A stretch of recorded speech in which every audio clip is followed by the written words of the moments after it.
I was handed the microphone to give my farewell speech. 35 years at Henderson and Associates, and this was supposed to be my moment. My colleagues filled the banquet hall at the Riverside Country Club, champagne glasses raised, smiles genuine. I'd built my career from a filing clerk to senior partner. I was proud. I was ready to celebrate. That's when my sister-in-law, Patricia, stood up. She wasn't supposed to speak. This wasn't her event. But Patricia had never been one to observe boundaries, especially when it came to me. She smoothed her designer dress, the one she'd mentioned cost more than my first car, and cleared her throat loudly enough that the room quieted. "Before Margaret gives her speech," she announced, her voice carrying that particular tone of false sweetness I'd learned to recognize over 42 years of marriage to her brother, "I just want to say how proud we all are, especially the family." I felt my stomach drop. Nothing good ever followed when Patricia emphasized the family. She continued, her smile bright and sharp as broken glass. "We remember when Margaret first joined our family, fresh out of that little community college in Ohio, wasn't it? Working as a secretary. We all wondered what Robert saw in her." She laughed, and a few people in the crowd, her friends, I noticed, laughed with her. But you know what? She was smart. She knew a good opportunity when she saw one. Marrying into the Henderson family opened doors that would have stayed closed otherwise. The room had gone completely silent. I could see my colleagues exchanging uncomfortable glances. My managing partner, David Chen, looked like he wanted to sink through the floor. My assistant, Jennifer, had her hand over her mouth. Patricia wasn't finished. I mean, let's be honest.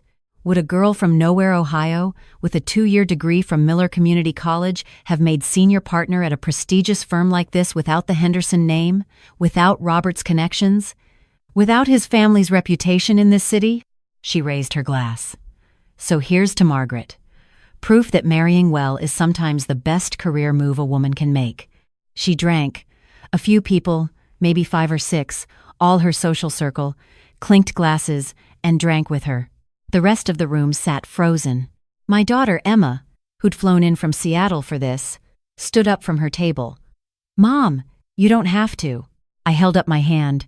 I looked at Patricia, standing there in her expensive dress, dripping in jewelry that her own husband, my brother-in-law Thomas, had bought with money he earned from the family business I'd helped save. Twice. "Thank you, Patricia," I said, my voice steady despite the rage burning in my chest. That was illuminating. I turned to face the room.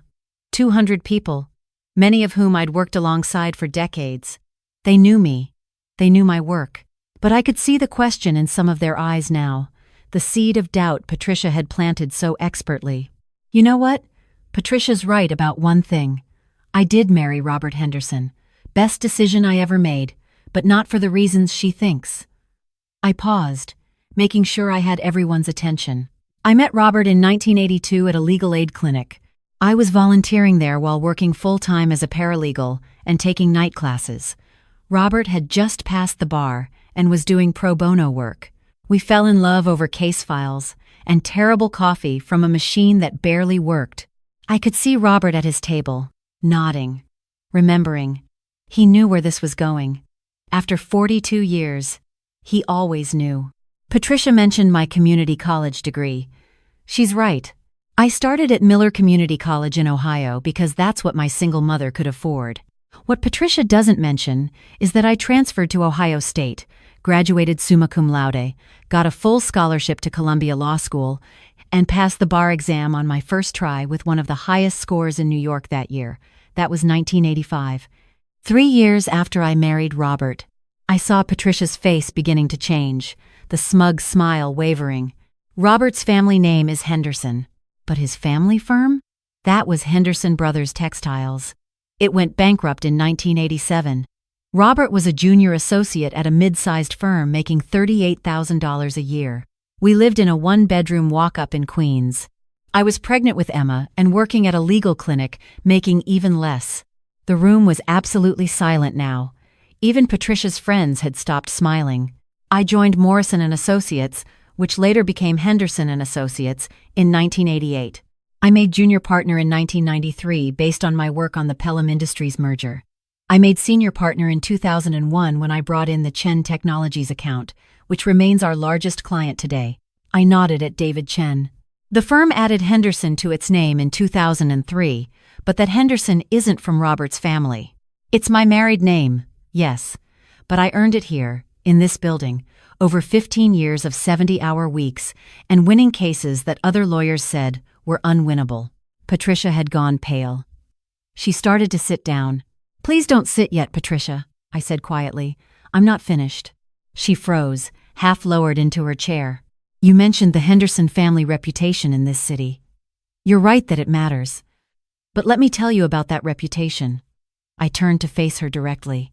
Robert's father, William Henderson, died in 1995. He left behind a legacy of failed businesses and debts. The only thing of value was the family house in Westchester, which was mortgaged to the hilt. Robert's mother, Eleanor, bless her soul, she passed 5 years ago, was going to lose everything. I could see Thomas, Patricia's husband, looking at her with growing concern. He was a good man. He didn't know.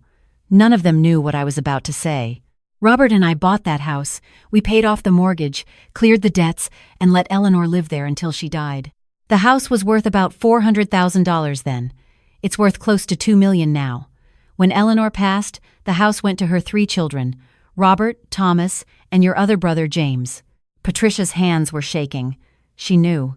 She finally knew that I knew. Thomas got his share. James got his share.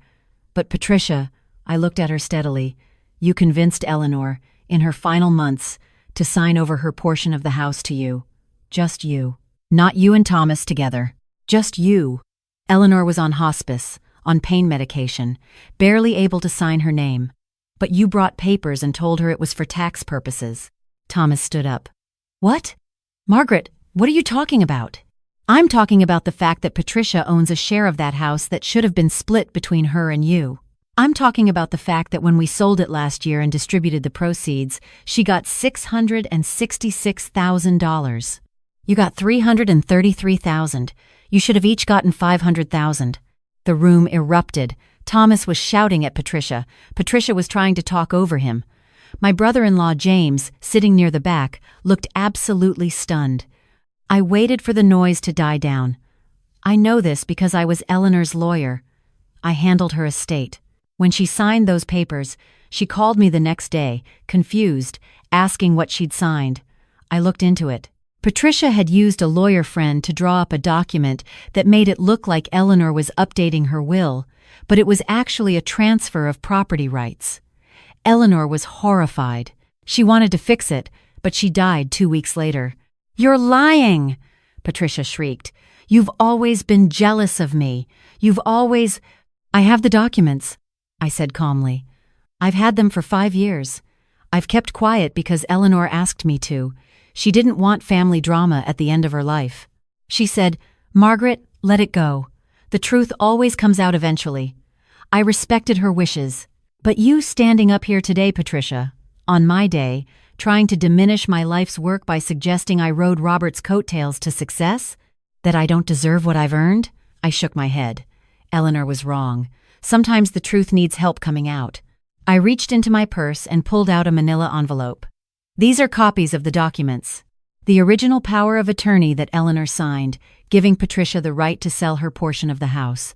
The subsequent deed transfer that Patricia filed, giving herself full ownership. The phone records showing Patricia called Eleanor 6 times in the 2 days before the signing. The statement from Eleanor's hospice nurse who witnessed the signing and noted in her records that patient seemed confused about what she was signing. I walked over to Thomas and handed him the envelope. "I'm sorry you had to find out this way. I really am. But you deserve to know." Thomas opened the envelope with shaking hands. As he read, his face went from confused to angry to absolutely devastated. "Patricia," he whispered. "How could you?" Patricia was crying now, mascara running down her face. It's not, she's twisting things. Mom wanted me to have it," she said. "She said she wanted her children to be taken care of equally," I interrupted. "I was there. I heard her say it 100 times." James had made his way to the front of the room. He took the documents from Thomas and read them, his face growing harder with each page. "This is fraud," he said quietly. "This is elder abuse. Patricia, you could go to prison for this." The room was in chaos now. People were talking, some were calling lawyers they knew, some were just staring in shock. My colleagues, who'd known me for decades, were looking at me with a mixture of respect and something like awe. This was why I'd been a good lawyer. When I had the evidence, I knew how to present it. Patricia tried to run, actually ran for the door, but Thomas caught her arm. "We're not done here," he said, his voice cold. "We're nowhere near done." I turned back to the microphone. "I apologize for disrupting my own retirement party," I said to the room. "This wasn't how I planned to spend the evening, but I've spent 35 years at this firm fighting for truth and justice for our clients.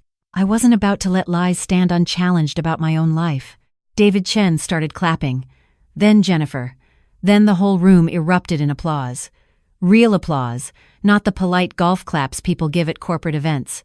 Standing ovation applause. I gave my speech after that. I talked about my career, the cases I'd won, the young lawyers I'd mentored, the satisfaction of building something meaningful. I thanked Robert for supporting every late night, every missed dinner, every weekend I spent in the office. I thanked Emma for understanding why her mom couldn't always be at every school event.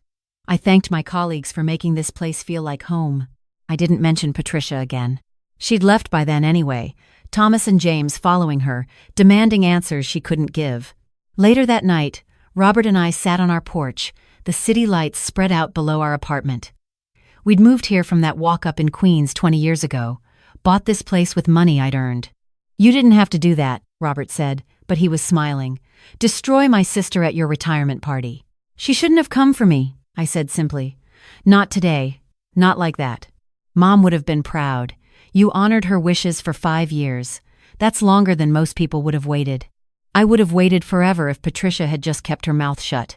I sipped my wine, but she couldn't help herself. "She's always resented me, because you worked for what you have. And she's always looked for shortcuts." Robert took my hand. "What happens now? With the house money? Thomas is filing a lawsuit. James is backing him. Patricia will probably have to pay back what she stole, plus penalties. She might face criminal charges, but honestly, I doubt Thomas will push for that. He still loves her, God knows why. And you? How do you feel?" I thought about it. About 42 years of subtle digs from Patricia, of implications that I wasn't good enough for her brother, that I was an outsider in the Henderson family. About every backhanded compliment, every helpful suggestion, every time she'd introduced me as Robert's wife and never as Margaret, the attorney. "I feel free," I said finally. "I don't have to smile through her comments anymore. I don't have to pretend I don't notice. Everyone knows who I am now. Everyone knows what I built." They always knew. Love. Everyone who mattered knew. Maybe he was right. But there was something satisfying about saying it out loud, about laying out the facts like evidence in a case, about watching the truth dismantle lies that had been carefully constructed over decades. My phone buzzed. A text from Emma. "Mom, that was the most badass thing I've ever seen. Seriously considering law school now." I smiled. "Emma might go to law school." Robert laughed.